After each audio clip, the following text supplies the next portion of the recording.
So one of the things that you can do is you can open up images directly from your cloud services as well. So over here on the left hand side, you can see that there are multiple cloud services that you can actually access. So I'm going to go around onto my Google Drive, let's say for example, right here, and load Google Drive right here.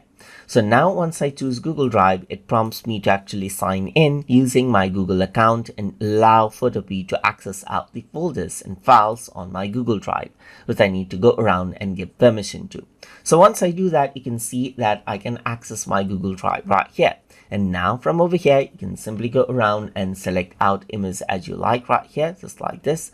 So you can see that there's our different files right here. So now I can go around over here onto, let's say for example, double click right here onto a folder and so forth and access out my files individually. So let me just go around over here and select out, let's say for example, this file and double click and it opens it out right here. It loads it up from Google Drive and then it is here in Photopea so that I can edit it out according to how I want.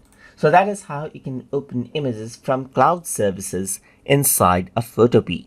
So hope you guys learned something as always. And as always, please like, comment, share, and subscribe.